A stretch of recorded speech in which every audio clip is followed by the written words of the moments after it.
Halo semuanya, selamat datang di sesi bedah materi kita kali ini. Hari ini kita bakal membedah sebuah konsep yang jujur aja benar-benar mengubah cara kita berpikir soal pemecahan masalah.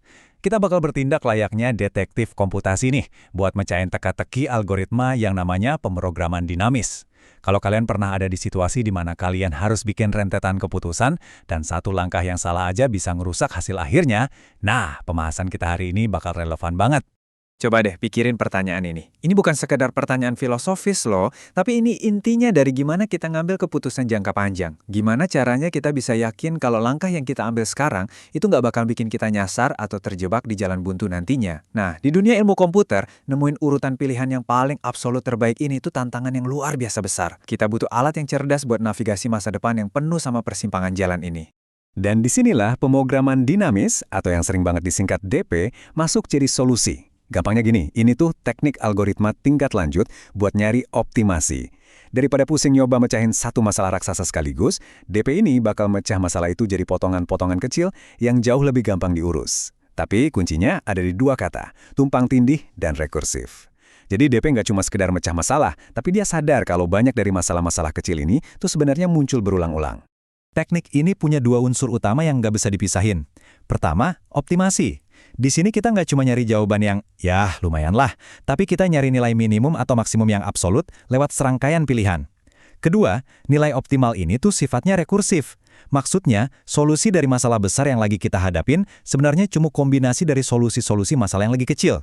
Ya, mirip-mirip kayak nyusun balok Lego lah. Kalau pondasi balok-balok kecilnya udah benar dan solid, pasti bangunan besarnya juga bakal sempurna. Oke, biar konsep abstrak ini kerasa lebih nyata, kita masuk ke bagian pertama. Kita bedah studi kasusnya, kasus panen cabai Agria. Bayangin ada mahasiswa namanya Agria yang harus panen cabai sebanyak mungkin dari kebunnya sebelum dia buru-buru berangkat ngampus. Tapi ada aturannya nih di kebun ini. Dia harus mulai dari titik mana aja di kolom yang paling kiri dan harus selesai di mana aja di kolom paling kanan. Nah, pergerakannya ini dibatasi dengan ketat. Dia cuma boleh melangkah ke kanan atau ke bawah. Nggak boleh mundur dan nggak boleh serong. Dengan aturan yang kaku begini, kira-kira rute mana ya yang ngasih hasil panen paling melimpah? Di bagian kedua ini, mari kita periksa tersangka pertama kita untuk memecahin kasus ini. Algoritma greedy alias algoritma rakus. Kalau pakai insting, kita mungkin bakal pakai pendekatan rakus ini. Pokoknya ambil aja angka yang paling gede di depan mata. Tapi tebak, kalau kita pakai cara greedy ini, kita cuma dapat total 26 cabai. Kok dikit banget? Loh, masalahnya gini. Di pojok kiri bawah kebun itu ada kotak isinya 20 cabai. Gede banget kan? Algoritma greedy bakal nyuruh kita lari ke situ. Tapi ingat aturannya nggak? Kita cuma bisa ke kanan atau ke bawah. Karena kotak 20 itu udah mentok di paling bawah, kita nggak bisa turun lagi. Jadinya kita terpaksa jalan terus ke kanan. Lewatin kotak-kotak yang isinya cuma 5, 1, terus 0 dan 0 lagi. Keputusan jangka pendek yang kelihatannya brilian tadi malah ngejebak kita di rute yang zonk. Nah sekarang coba bandingin angka 26 tadi sama hasil yang ini, 37 cabai. Jauh banget kan bedanya? Ini ngebuktiin kalau ada jalur lain yang jauh lebih superior. Dengan milih rute yang di awal kelihatannya ngasih 0 cabai, terus dapat 10, terus dapat 2, ternyata itu ngebuka jalan buat kita panen kotak-kotak yang isinya 10, 10, dan 5 di langkah-langkah berikutnya. Totalnya jadi 37. Ini bukti nyata kalau dalam masalah optimasi, teknik greedy itu sering banget gagal total karena dia sama sekali nggak mikirin konsekuensi jangka panjang. Dia rabun jauh.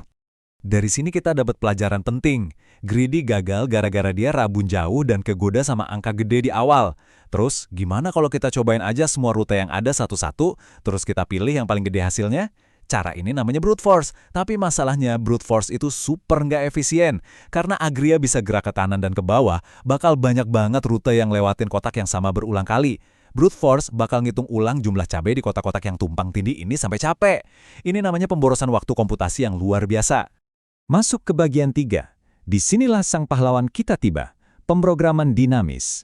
Kita butuh solusi yang nggak rabun jauh kayak greedy, tapi juga nggak super lelet kayak brute force. DP masuk buat ngevaluasi semua kemungkinan ini dengan sangat elegan. Daripada maju terus tanpa mikir panjang, DP ini bakal ngelihat ke belakang, keputusan paling optimal yang udah dibuat sebelumnya. Logikanya gampang banget sebenarnya. Jumlah maksimal di kotak tempat kita berdiri sekarang itu didapat dari mencari mana yang lebih besar antara jalur terbaik dari atas kita atau jalur terbaik dari sebelah kiri kita. Udah dapat mana yang paling gede, tinggal tambahin deh sama jumlah cabai di kotak kita sekarang. Sesimpel itu. Nah, supaya DP nggak perlu ngitung ulang hal yang sama berkali-kali, kayak si brute force, dia punya senjata rahasia nih, namanya memoisasi. Perhatiin ya, ini bukan memorisasi, tapi memoisasi. Kata ini asalnya dari bahasa Latin memorandum, yang artinya mengingat atau bikin memo. Di dunia algoritma, ini artinya sistem bakal nyimpen hasil perhitungan yang udah dilakuin. Jadi kalau masalah yang tumpang tindih itu muncul lagi, sistem tinggal buka aja tuh memo yang udah dia bikin. Nggak perlu repot-repot ngitung dari nol lagi. Pinter banget kan? Cara ngisi tabel memoisasi ini juga rapi banget. Kita bikin aja tabel yang ukurannya persis kayak kebun cabai Agria. Langkah pertama, kita mulai dari pojok kiri atas, tulis nilai cabai aslinya di situ. Terus langkah kedua, buat kotak-kotak selanjutnya. Kita pakai logika tadi, cek memo di atas, cek memo di kiri, ambil yang angkanya paling gede, terus tambahin sama cabai di kotak sekarang. Langkah ketiga, ya tinggal ulangi terus prosesnya, kayak gelombang yang nyapu dari kiri atas ke kanan bawah, ngisi semua kotak tanpa ada satupun perhitungan yang diulang sia-sia.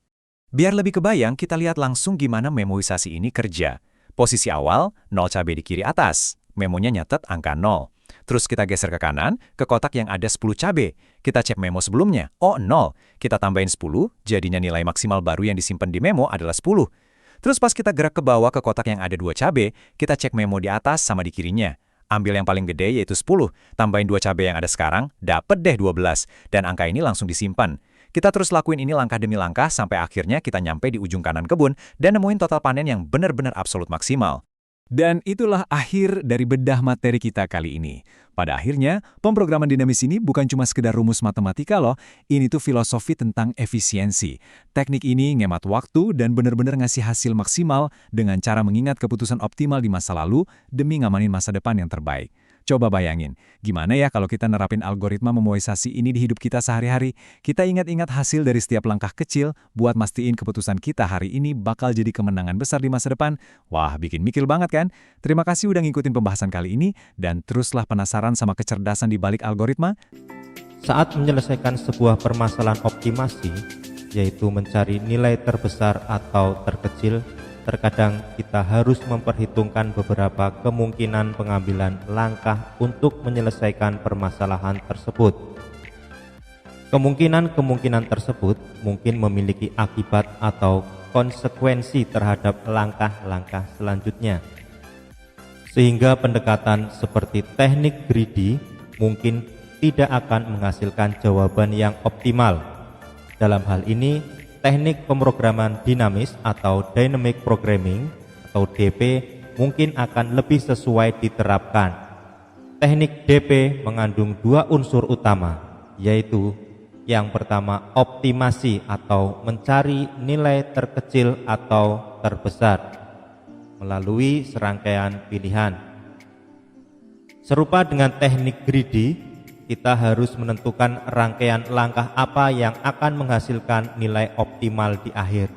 Namun, beberapa dengan permasalahan yang dapat diselesaikan dengan teknik greedy, permasalahan yang sesuai untuk teknik DP memiliki struktur sedemikian rupa sehingga pilihan langkah terbaik saat ini belum tentu merupakan pilihan terbaik secara keseluruhan. Sehingga prinsip greedy belum tentu dapat diterapkan dan semua kemungkinan kombinasi pilihan langkah harus diperhitungkan.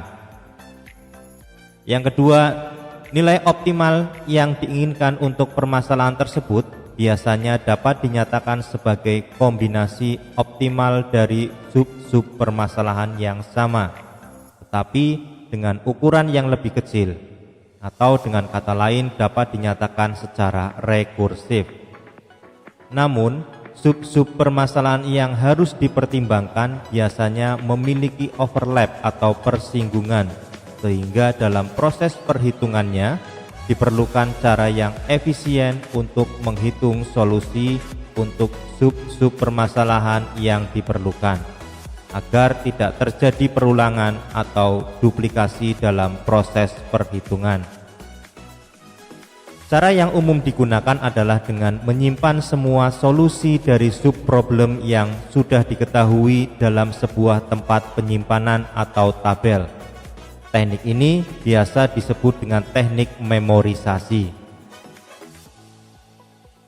Contoh, Agria ingin memanen tanaman cabai di halaman rumahnya. Tanaman tersebut ditata dalam bentuk kotak-kotak persegi seperti ilustrasi pada gambar. Angka pada setiap kotak memiliki jumlah cabai yang ada di masing-masing tanaman. Berikut tabelnya. Kotak-kotaknya, yang sebelah kiri 0 berarti tidak ada cabainya. Kemudian sebelah kanannya ada 1, 2, 3, itu melambangkan cabai yang ada pada tanaman di kotak tersebut. Kemudian di bawahnya ada 10, 2, 10, 10, 5. Agria tidak punya banyak waktu karena ia harus segera pergi ke kampus. Oleh karena itu, ia tidak bisa memetik seluruh cabai tersebut. Ia hanya bisa mulai dari kotak manapun di kolom paling kiri dan berhenti di kotak manapun di kolom paling kanan.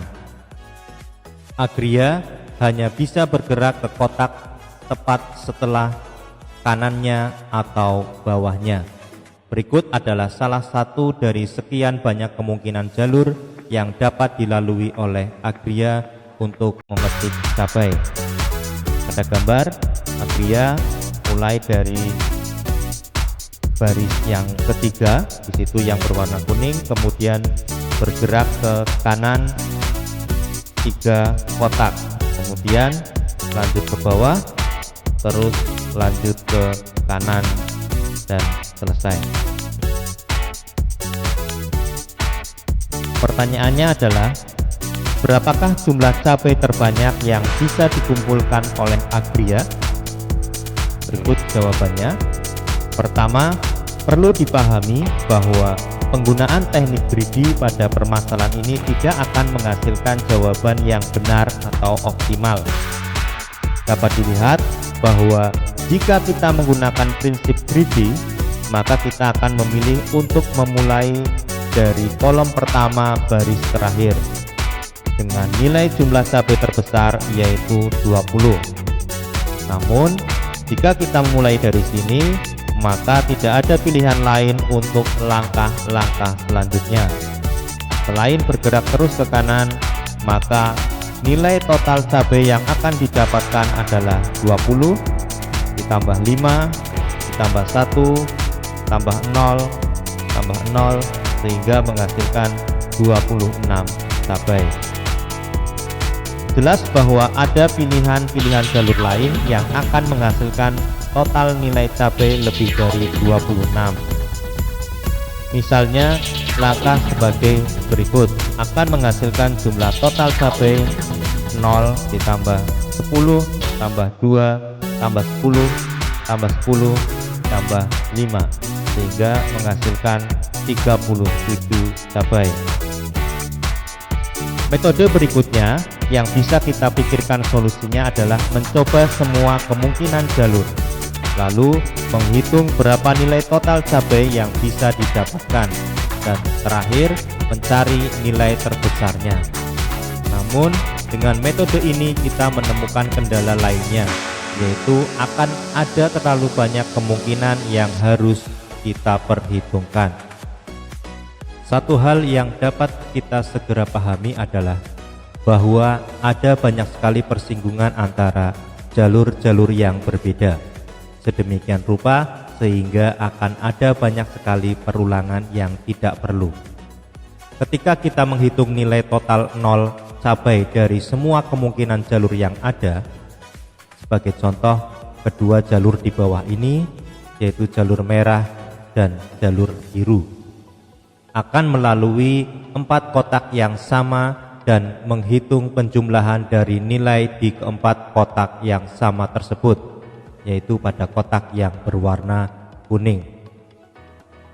Misalkan pada jalur biru, yaitu dari kotak pojok kiri atas ke bawah, kemudian ke kanan 4 kali, dan jalur yang berwarna merah dari pojok kiri atas ke kanan, kemudian ke bawah, dan selanjutnya ke kanan 3 kali. Tentunya pada jalur merah dan jalur biru bersama-sama melalui jalur yang berwarna kuning. Dengan menggunakan prinsip dynamic programming atau DP, yang perlu kita lakukan adalah pertama-tama menyatakan solusi atau penyelesaian dari permasalahan awal sebagai kombinasi dari sub permasalahan yang lebih kecil. Dalam hal ini, kita dapat membuat argumentasi bahwa nilai jumlah cabai terbanyak yang bisa kita kumpulkan sampai dengan suatu kotak tertentu, dimanapun kolomnya, tergantung dari nilai terbaik jumlah cabai sampai dengan kotak di atasnya, atau kotak di sebelah kirinya jika ada, dan tinggal kita jumlahkan saja dengan nilai banyaknya cabai di kotak akhir tersebut. Hal ini tentunya karena kita hanya bisa bergerak ke kanan atau ke bawah saja. Jika nilai terbaik yang bisa kita dapatkan akan berakhir pada kotak warna hitam, seperti pada gambar, dapat dihitung dengan cara menghitung nilai terbaik yang didapatkan sampai dengan kotak merah. Misalkan nilainya adalah A, dan sampai dengan kotak berwarna biru, misalkan nilainya adalah B. Maka untuk mendapatkan nilai terbaik sampai dengan kotak warna hitam, kita hanya mencari manakah jumlah yang tertinggi antara nilai A dan B. Kemudian nilai tersebut dijumlahkan dengan nilai C. Proses di atas mengubah permasalahan ini menjadi lebih rekursif, di mana kita bisa menggunakan hasil perhitungan pada kotak-kotak sebelumnya untuk menghitung nilai terbaik pada kotak-kotak selanjutnya yang berada di posisi lebih ke kanan atau lebih ke bawah. Sehingga dengan cara ini kita bisa menghindari perulangan atau duplikasi proses perhitungan. Proses ini biasanya menggunakan sebuah tabel perhitungan yang biasa disebut dengan tabel memoisasi atau tabel DP. Istilah memoisasi berasal dari bahasa Latin yaitu memorandum yang berarti mengingat, yang kemudian bisa disingkat sebagai memo dalam bahasa Inggris. Mohon dibedakan istilah memoisasi ini dengan memorisasi atau memorization yang juga memiliki arti yang serupa yaitu proses mengingat. Namun memoisasi memiliki arti yang khusus dalam dunia komputasi yaitu menyimpan atau mengingat hasil perhitungan yang telah dilakukan sebelumnya, sehingga tidak perlu mengulang perhitungan yang sama dua kali. Untuk soal ini, kita buat tabel memoisasi tersebut sebagai berikut. Yang pertama, kotak paling kiri atas kita berikan nilai sama dengan nilai kotak tersebut, yaitu 0. Kemudian untuk setiap kotak lainnya, misalkan A adalah nilai yang sudah dihitung pada tabel memoisasi untuk kotak yang ada di atasnya, atau 0 jika kotak saat ini ada di baris teratas, dan B adalah nilai yang sudah dihitung pada tabel memoisasi untuk kotak yang ada di sebelah kirinya, atau 0 jika kotak saat ini ada di kolom paling kiri, serta misalkan C adalah nilai cabai yang ada pada kotak saat ini.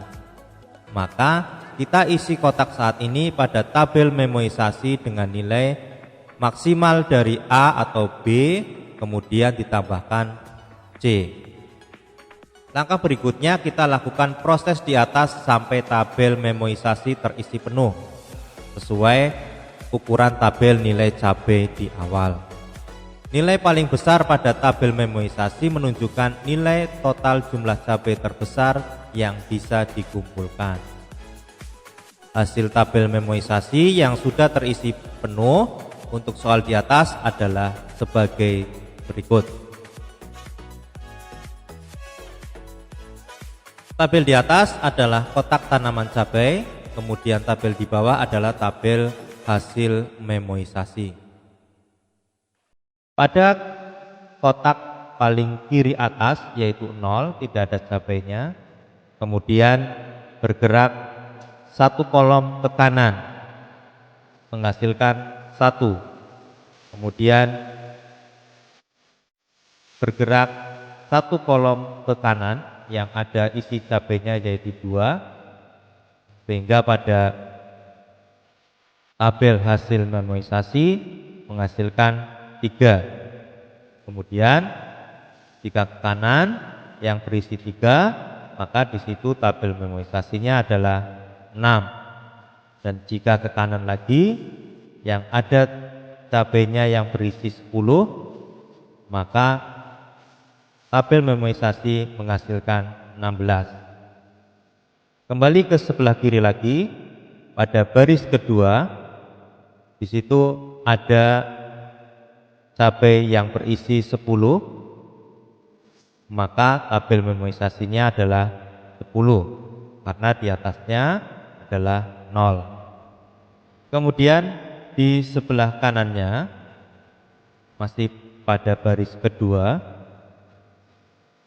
di situ ada kotak tanaman cabainya adalah 2 cabai, sehingga pada tabel hasil memoisasi adalah 12. Kemudian di sebelah kanannya kotaknya yaitu ada 10, sehingga pada tabel memoisasi adalah 22.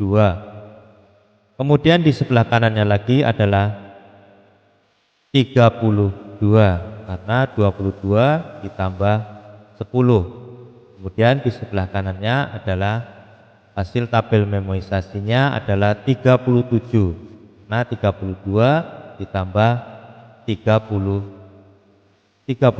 ditambah 5 sama dengan 37. Pada baris yang ketiga yaitu tabel memoisasi menghasilkan 15.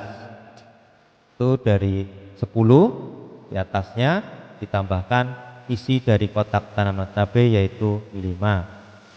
Kemudian di sebelah kanannya adalah 18, berasal dari 15 ditambah 3 menghasilkan 18. Kemudian di sebelah kanannya kotak tanaman cabainya berisi 6. Yang kita tambahkan adalah yang paling banyak yaitu 22 ditambah 6 sehingga menghasilkan 28. Kemudian di sebelah kanannya adalah 5 sehingga menghasilkan tabel memoisasi adalah 37 karena 32 ditambah 5. Kemudian di sebelah kanannya lagi tetap 37 karena kotak tanaman cabainya adalah 0. Pada baris yang keempat, di situ kotak tanaman cabainya adalah 0, maka tabel memonya adalah 15. Kemudian di sebelah kanannya dari 15 dan 18 kita pilih 18 yang paling banyak ditambah 4 sehingga menghasilkan 22. Kemudian sebelah kanannya tentunya kita pilih yang 28 karena lebih banyak dari 22 sehingga tabel memonya adalah 28. Kemudian di sebelah kanannya lagi menghasilkan 39 yaitu 37 ditambah 2. Kemudian di sebelah kanannya lagi dari 39 dan 37 kita pilih 39 sehingga tabel memonya adalah 39 ditambah 3 menghasilkan 42. Pada baris yang terakhir di sini hasil tabel memonya adalah 35 didapat dari 15 ditambah 20. Kemudian di sebelah kanannya tabel kotak tanamannya adalah 5. Kita pilih dari 35 dan 22 kita pilih 35 ditambah 5 sama dengan 40. Kemudian sebelah kanannya adalah 41 yaitu 40 ditambah 1. Kemudian sebelah kanannya lagi yaitu 41 masih tetap Kemudian kotak yang terakhir menghasilkan 42, didapat dari hasil pilihan antara 42 dan 41, kita pilih 42, sehingga tabel memonya pada kotak terakhir adalah 42.